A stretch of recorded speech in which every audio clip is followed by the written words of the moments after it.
Sa Psalm 51 po tayo. Isaiah 51. Sorry.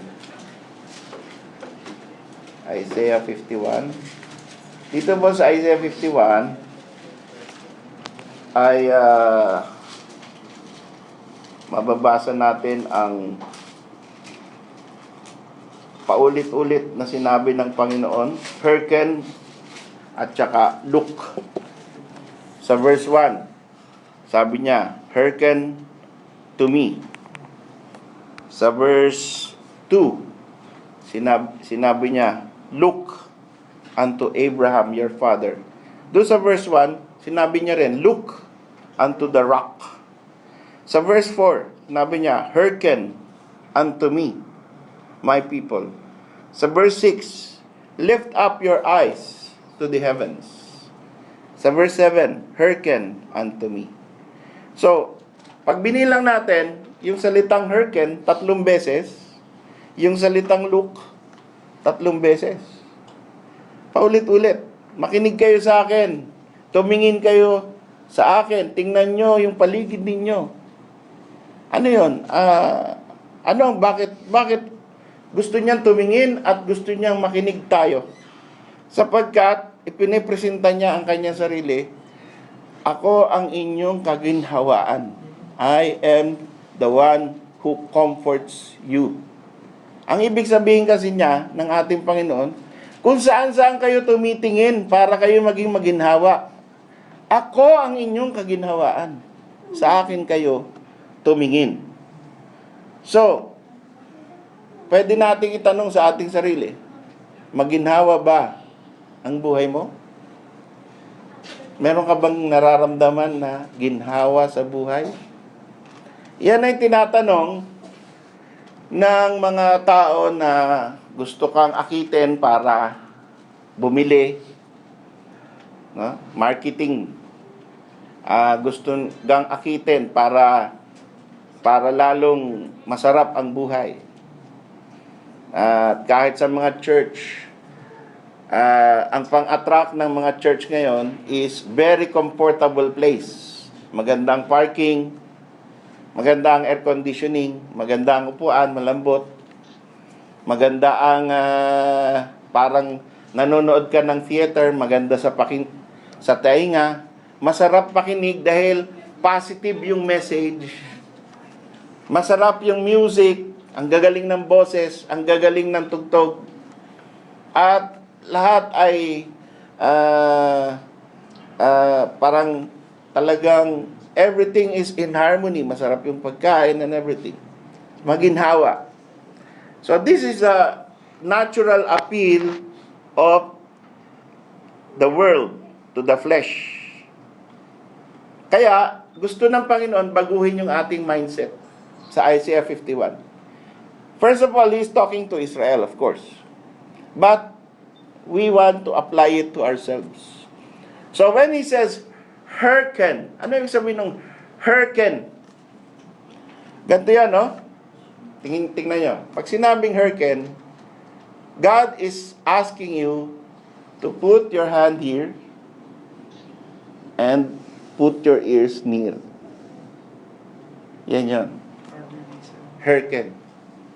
Pakinggan mo ako. Lapit mo yung tenga mo sa bibig ko. Palaparin mo yung tenga mo. Ano yung gusto? Yan. So, makinig ka mabuti. Pakinggan mo bawat salita. Pakinggan mo yung konteksto ng sinasabi ko. Intindihin mo. That is the word hearken. And then he follows up with the word look. Look unto me. Lift up your eyes. Look unto Abraham your father. Lift up your eyes to heaven. And he even said, look unto the rock where you are hewn. Kung saan ka hinugis. Tingnan mo ang bato kung saan ka hinugis. Parang binibigyan tayo ng hint ng Panginoon dito na nung ginawa niya si Adan, ay nilagay niya yung kamay niya sa isang bato. Tapos, tapos finorm niya na isang clay, ginawa niyang hugis natin ngayon. Okay? Yung pala, inukit niya sa bato, tapos sinugis niya. Okay. Then, ang sabi pa niya, and the whole of the pit whence you are digged. Ibig sabihin, yung bato galing dun sa ilalim ng balon. Ano ba yung nasa balon? Diba, ang balon may tubig? No. So, ano bang consistent ba to sa science? Diba? Tayo ay dust, and to dust we will return. We have a sturdy bones, and then, sabi nila, 75 to 80% of Homo sapiens is water. Kaya, consistent. Galing sa balon, galing sa bato, galing sa clay. So, ito lang, ang kaibahan lang natin sa science is, ang science sinasabi, this came after 14 billion years of random chance. Samantalang tayo naniniwala that this comes only in one day by creation, by intelligence. Yun ang kaibahan. Pero pareho tayong naniniwala pala, ang science naniniwala rin that man came from the rock. And it's now, the Bible says that we come from the rock. But we were created by God. But while they say that we were created by chance, there's no creator. And of course, look unto Abraham your father. Of course, all of us have parents. And minsan pag nagagalit yung magulang natin, sasabihin, no, ginawa ka lang namin. Galing ka lang sa akin. Kaya huwag kang magsasalita, huwag kang lalaban. Paggalit ang mga magulang. So, look unto Abraham your father. Look to your parents that bear you. Lift up your eyes to the heavens. Parang sinasabi ng Panginoon, tingnan mo lahat yung paligid mo. Dahil diyan makikita mo saan ka galing. Ngayon, pinipresenta niya yung sarili niya na kung ikaw ay galing sa Diyos, makinig ka. Ako magbibigay ng ginhawa sa iyo. Kung ako ang pinanggalingan mo, kaya kitang paginhawain. Kaya huwag kang manap ng iba pang mga bagay na magbibigay sa iyo ng ginhawa. So the Bible, when he repeats these words many times, because we are forgetful. Lagi tayong nakakalimot eh. Lagi tayong matigas ang ulo eh. Siguro, mamaya, kalimutan na natin yung preaching. Pagka kumain na tayo, no? Mapopokus na tayo dun sa pagkain, at saka kung ano yung bagong kwento. Doon na tayo. So, next week, wala na. Ano ba yung preaching last Friday? Wala. Hindi ko alam eh. Hindi ko matandaan eh. It's something about, hurricane. Tsaka comfort. Yun. At least ma-retain yung dalawang words na yun. Hurricane, look, comfort. Baka sakali na bumalik yung sa memorya natin. Alam niyo, sabi ni Peter sa 2 Peter 3:1, this second epistle, beloved, I now write unto you, in both which I stir up your pure minds by way of remembrance. So, pati si Peter, alam niya ang weakness of men. Kaya sabi niya, I stir up your pure minds by way of remembrance. Uulitin ko sa inyo yung mga sinabi ng Panginoon, yung mga sinabi ko na rin. Siguro, yung ibang Kristiyano, yun na naman ang message. Yun na naman ang paalala. Ilang beses na na-topic yan. Ba't ganun? Because you need to remember, because you are stiff-necked people, we are prone to forget the things of God. And even if we know, sometimes we know the things of God, we still do the opposite. Kaya Kaya sabi ni Paul, sabi ni Jude, sa verse 3, Beloved, when I gave all diligence to write unto you of the common salvation, it was needful for me to write unto you. Inulit nyo yung write unto you. Sulat. Sulat ako ng sulat sa inyo. Para maintindihan ninyo. Let's go back to the time that God saved you. So that you will not forget that you are saved. That you are different. That you are not the same with the people of this world. Ikaw ay hindi na kagaya. Huwag kang mabuhay na kagaya nila. Mabuhay ka na kagaya natin. Tayo yung maggayahan. Huwag mong gayahin yung mga tao na nasa labas ng church. Dahil iba ang buhay nun, iba lifestyle nun, iba standard nun. Huwag tayong mainggit sa comfort na tinatamasa nila. Iba ang comfort level natin. So that is the reminder. Sabi sa verse 3 ng Isaiah 51, The Lord shall comfort Zion. And we know that Zion means Israel. And Israel includes us at this age. We are the spiritual Israel. We don't replace physical Israel. But in spirit, we are the Israel of God. Ang pinapangako ng Panginoon is may darating na ginhawa para sa inyo na may Kristo sa puso. Pangako yan ng Diyos. The Lord shall comfort Zion. Maaring ngayon hindi mo masasabi na maginhawa na ako, okay na ako. Depende sa kung anong klaseng trabaho meron ka, kung anong klaseng biyenan meron ka, kung anong klaseng asawa meron ka, kung anong klaseng yung iniisip mo sa Pilipinas, no? Kung anong klaseng lifestyle standard ang goal mo para sa iyong sarili na hindi mo maabot-abot. So, nakadepende na lahat yan. Pero, kung hindi ka man komportable ngayon, sabi ng Panginoon, bibigyan ka niya ng ginhawa. He will give you comfort. He will comfort Zion. There will come a time that He will comfort Zion. And if you are in Christ, He will comfort you.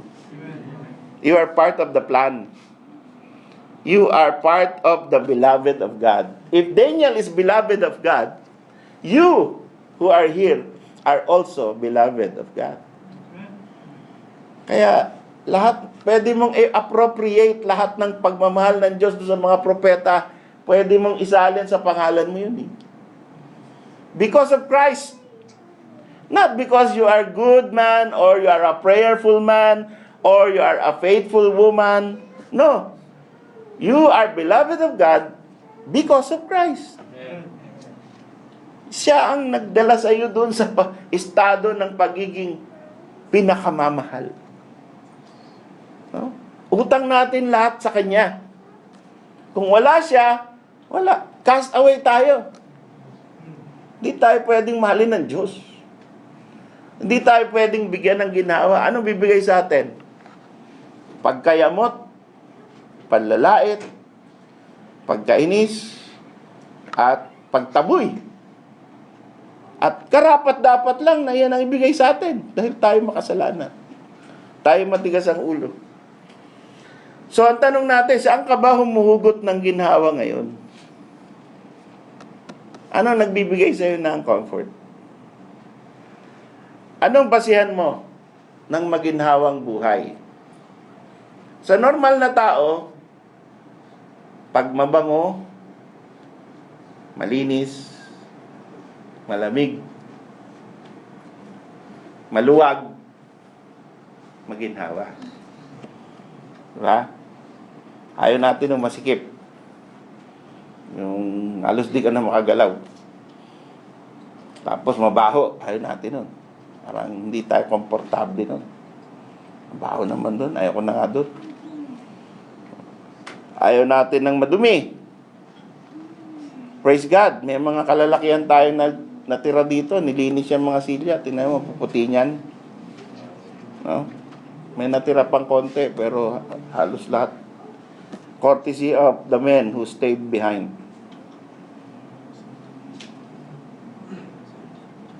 Malamig tayo ngayon. No? Because of people who care. And praise God, nandito tayo sa isang maluwag na lugar. Hindi tayo sa isang kwarto lang. May mga nag-umpisa ng mga church, naliliit yung kwarto, nagtitiis sila. Ano pa? Kapag walang peste, walang insekto, walang makate, maginawa. Masarap matulog yung walang bed bugs. Diba? Natutulog ba kayo, may makatid yung ano nyo, hindi nyo nilalabhan, so marami ng bed bugs yun. Kaya makati. Tapos, pag ganun mo sa unan mo, amoy laway, hindi mo nilalabhan. No? Tapos, may mga gumagapang-gapang, minsan papasok pa sa tenga mo yan. No? Napasukan na ba kayo sa tenga ng mga pest, mga langgam, ganyan. No? Ayaw natin nun. Hindi maginhawa yung ganung bahay, ano? Diba? So, we're talking about practical things. Kapag maganda ang nakikita mo sa paligid, diba? May garden dyan, may bulaklak dyan, maganda, no? Makinis, magaganda yung mga kulay, maganda yung color combination. Maginawang tingnan, masarap sa mata. Hindi masakit sa mata. At magaganda yung nakatira ron. No? Neat. That's good. Kapag masarap ang pagkain, maginhawa, di ba? Oh. Gusto natin yan. Kapag wala kang sakit, masarap ang pakiramdam mo. Pakiramdam mo sa iyong sarili, malakas. No? Walang binabawal sa iyo. Di ba? Masarap yun. Maginhawa yun. No? Kapag napupuntahan mo ang gusto mong puntahan, nabibili mo ang gusto mong bilihin, ang sarap ng buhay nun. At yun, kaya yung iba nag-OFW dahil to have tawag nila, financial liberty. Financial independence. Nabibili mo yung gusto mo. Sa ngayon, yung iba, nabibili nila yung gusto nila because of the credit card. That is not good. Kahit anong gusto mo, sige, credit card. Tsaka mo na isipin paano babayaran yan. Basta ngayon, nabili mo yan. That's not good. But, maganda yung talagang may cash ka, kaya ka nakakabili ng gusto mo. Pero pag wala kang ganun, hindi maginawa. So, masaya at nagmamahalan ang lahat sa pamilya, sa church, sa community, sa work. That is a very comfortable life. So, iyan ang picture natin ng comfort dito sa mundong ito. Tama ba? Okay. Now, in Isaiah 51 verse 12, may sinabi ang Panginoon. Nagpapakilala siya, nagpepresenta siya, at parang inuulit-ulit niya, Ako, even I am He that comforted you. Ako mismo ang magbibigay sa iyo ng comfort. Hindi yung mabangong kwarto, hindi yung masarap na kama, hindi yung marami kang pera, hindi yung magagandang paligid ang magbibigay ng comfort sa iyo. Ang sabi ng Panginoon, Ako ang magbibigay ng comfort sa iyo. Sino ka na natatakot ka sa tao na mamamatay? Kung merong umuusig sa iyo, huwag mo katakutan yan. Huwag mabawasan ng comfort mo dyan. As long as God is your God, He is the one who will give you comfort even in the midst of men who oppress you. Minsan, yan ang nakakasira sa ating araw, di ba? Narinig ko yung hinagpis ni Brother Edmond. Oh, lagi naman siya nakangiti. Pag tinatanong ko, kamusta ka na? Okay lang. Yung pala, depressed na siya. Gusto na pala niya, dumating na ang Panginoon. Dahil sa nawala yung ikama niya, tsaka yung pitaka niya ninakaw, tsaka yung 1,200 reals. No? So, nasa loob ang kulo. Si Brother Rowie, kanina sa devotion, minsan sabi niya, nakangiti lang lagi yan, ano? Poging-pogi tingnan. Pero sabi niya kanina, minsan parang ayoko na umaten. May dumarating sa buhay natin na ayaw nating umaten. Ayaw na natin, gusto natin magpahinga. At parang, kasi syempre, sa pressure ng trabaho. No? So, lahat tayo, hindi ko alam lahat pero may dumadaan tayo sa mga ganong episode. Yes. Na parang gusto nating tumigil muna, maglaylo. Diba? Dahil parang out of place tayo, OP. Out of place. Sila lahat masasaya. Ako lang ang malungkot pero ngingiti ako. Hindi mo lang alam, sa loob ng lahat, mas malungkot din. At mas maganda pa nga yung na-experience mo kaysa sa kanila. Kung tutuusin. Sila yung mas dapat depressed kaysa sa'yo. Kasi yung sa'yo, konti lang, nawala lang itong ID or nag-away lang kayo ng konti ni Mrs. Yung iba, hiniwala yan eh. Kayo nagkasagutan lang. Yung iba, sira ang pamilya eh. Kayo, meron lang konting hindi pagkakaunawaan. Kulang lang ang padala. No? So, that is what God's point is, makuha ka ng comfort sa akin. Kasi yung comfort na binibigay ng Panginoon, fixed yan. At lagi yan. At available yan. Hindi nagbabari yan. Andiyan lagi siya para bigyan ka. Ano pa kailangan mo? Bibigay ko. No?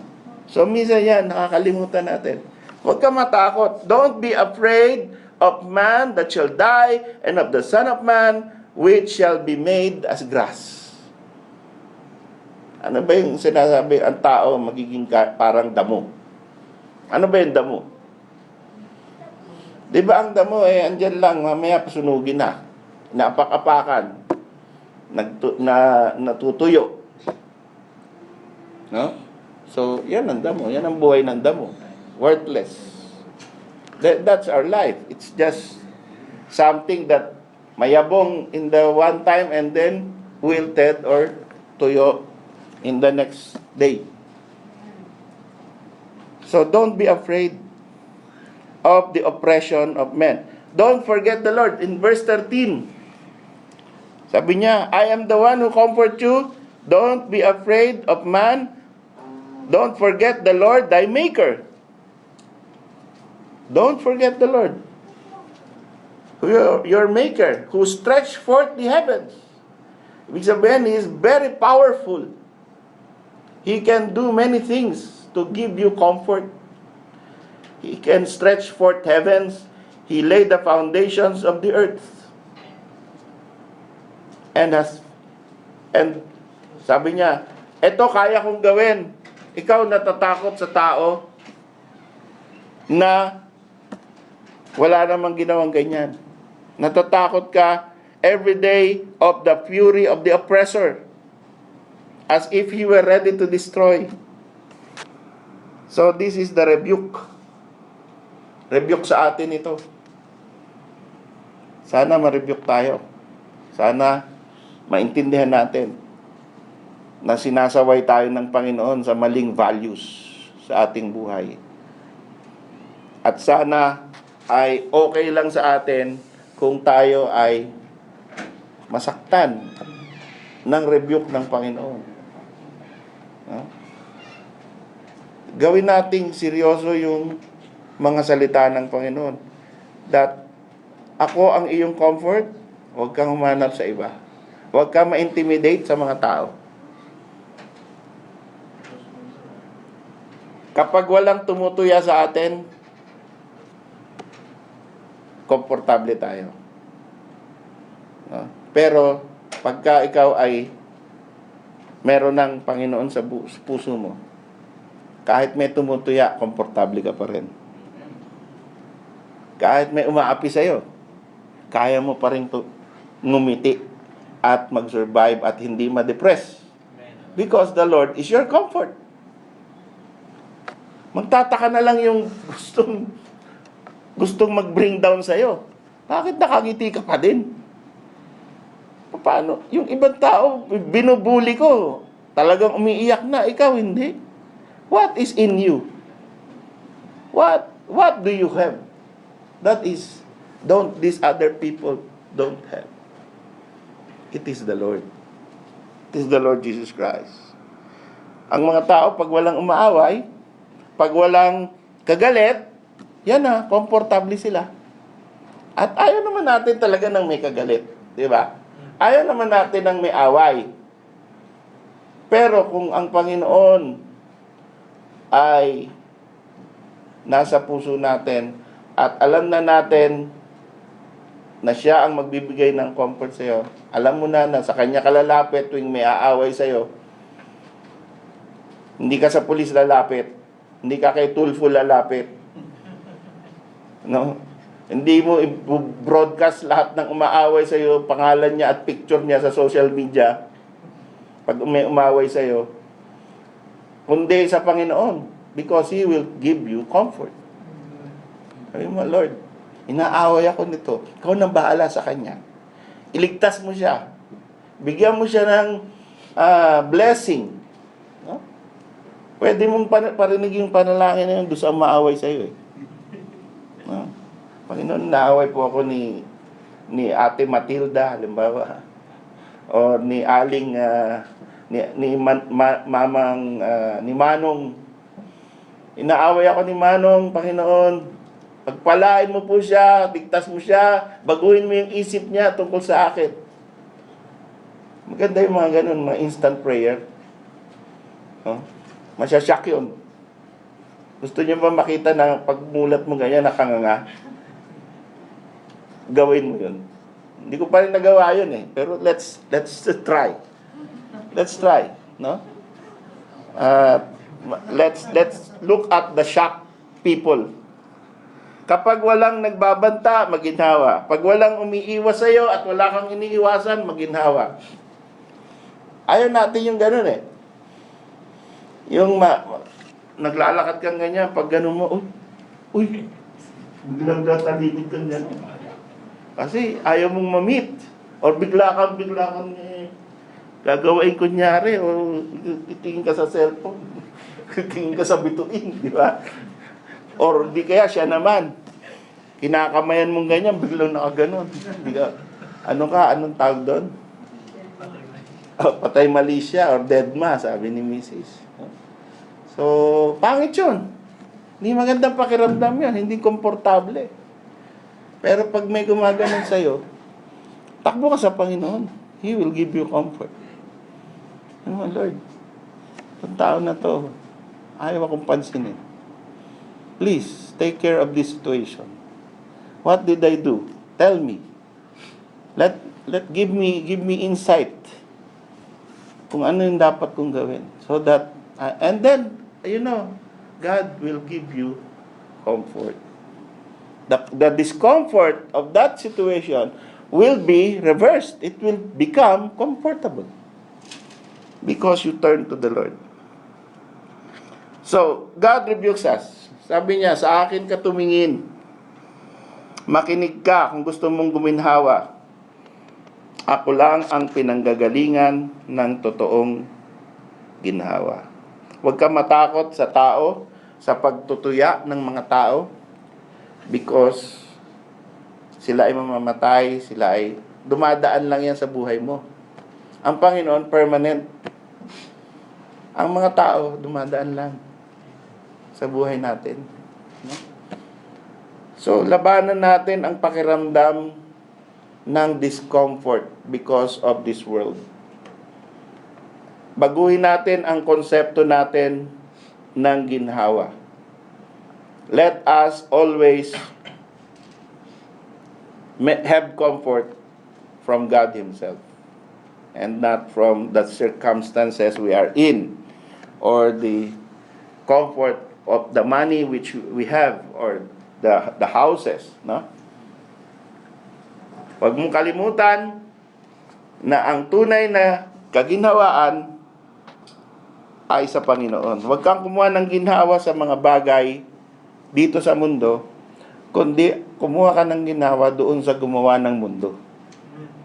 Yun, doon, direkto tayo doon. So, some questions which we can ask ourselves, which may be applicable to some of us, no? Natatakot ka ba na mag-isa sa buhay? Kumuha ka ng ginawa sa Panginoon. It's really uncomfortable na, halimbawa, it's sometimes nakakapanik, no? Yung the thought na baka tumanda akong binata or dalaga. Diba? Sometimes nakakapanik yun eh. So, gagawa ka ng paraan. But if your comfort is the Lord, walang panik. Alam mo, the Lord will take care. The Lord will give you the desire of your heart. So, you will not be afraid. Natatakot ka bang tumanda na mahirap? Yan. Marami natatakot dyan. Yung matanda ka na, umuwi ka from Saudi Arabia, tapos zero ka pa din.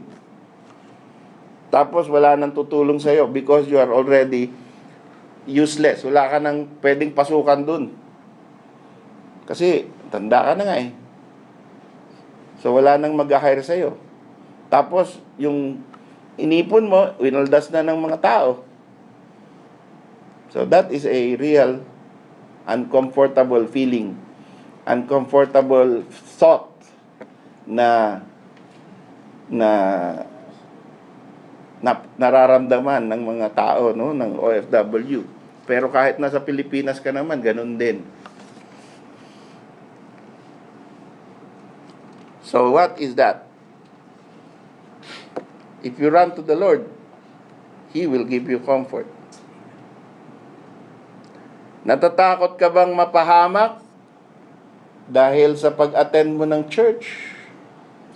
Or dahil sa pagka ikaw mag-soul winning, kaya ayaw mo mag-soul winning dahil baka mapahama ka, dahil baka mapahiya ka?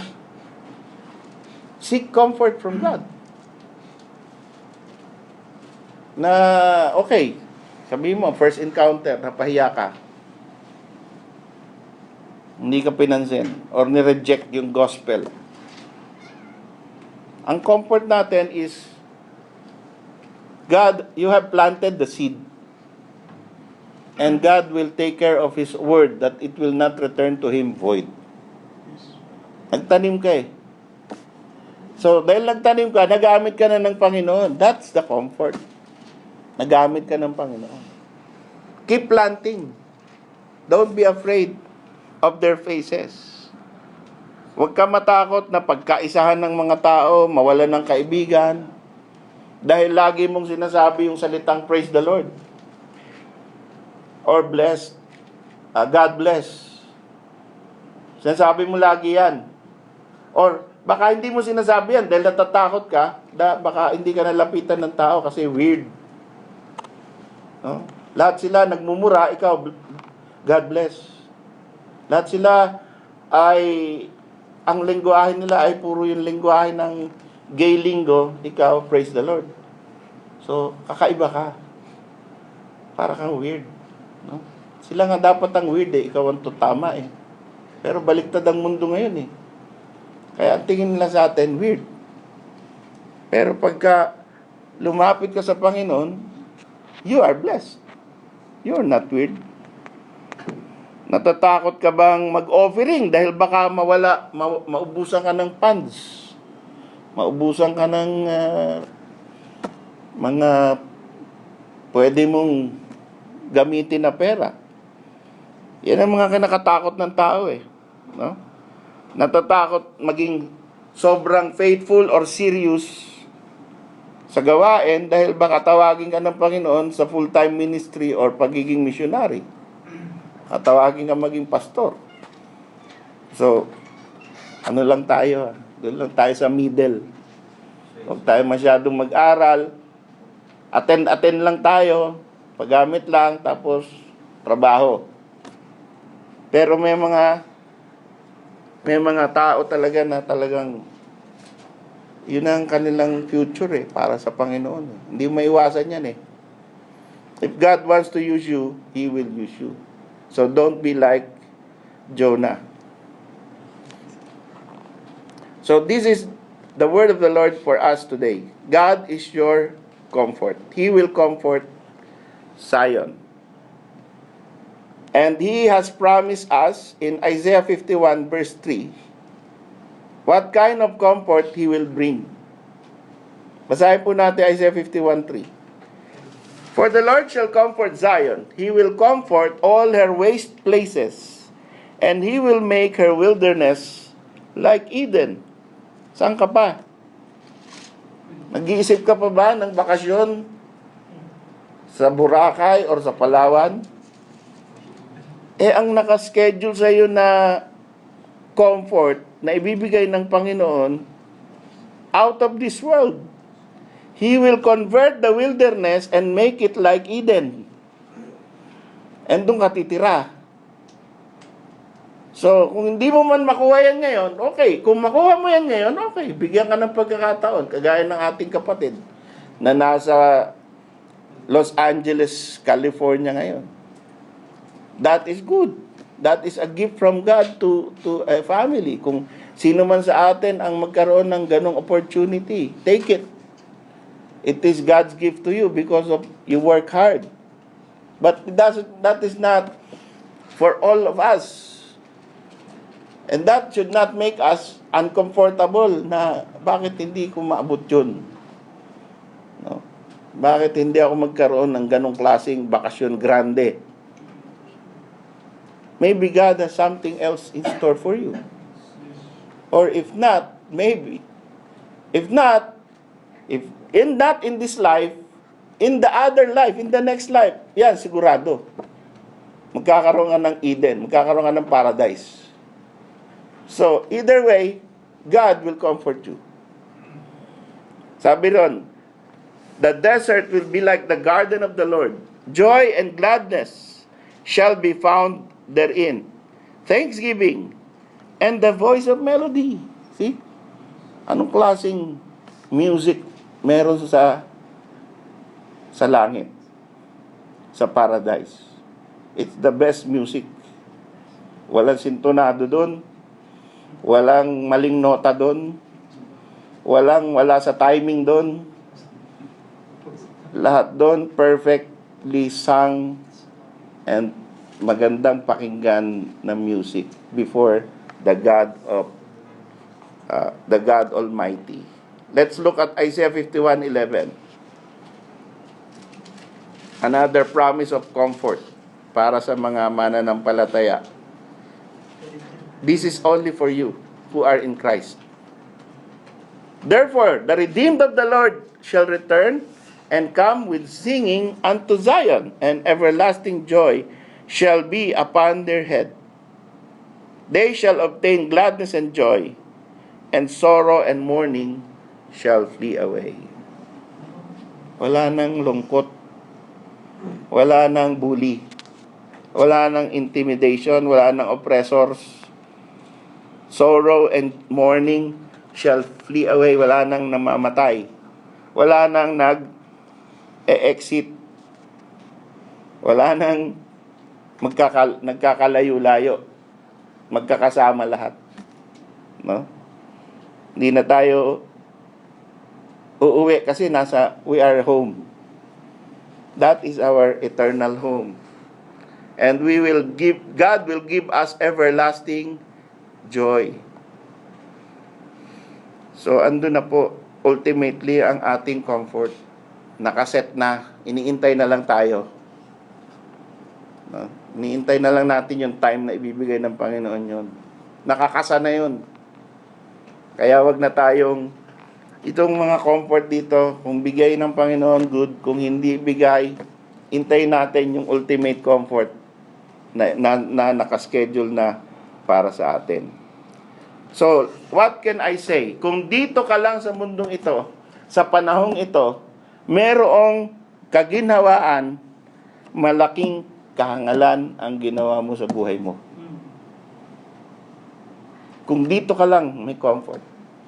Wala kang comfort na inaasahan sa darating na panahon. That is a big foolishness. Ano ang pakinabang ng isang tao kung natamasa mo ang ginhawa ng mundo, subalit napahamak ang iyong kaluluwa? Anong pakinabang nun? Wala. Anong buhay natin? 80, hanggang 80 lang. No? 90, 100, maximum. Sobrang grace na yun. No? At yung iba, 100. Dahil 100 sila, ayaw na nila. Sawa na nila. Sipin mo kung si Methuselah, no, 900. Tagal. Hindi mamatay-matay. Kaya dun sa isang pelikula, bato na siya eh. Fossil na siya eh. Kasi di pa namamatay. 900 years old. So, kapag 80 ka na, dami nang sumasakit sa katawan mo. No?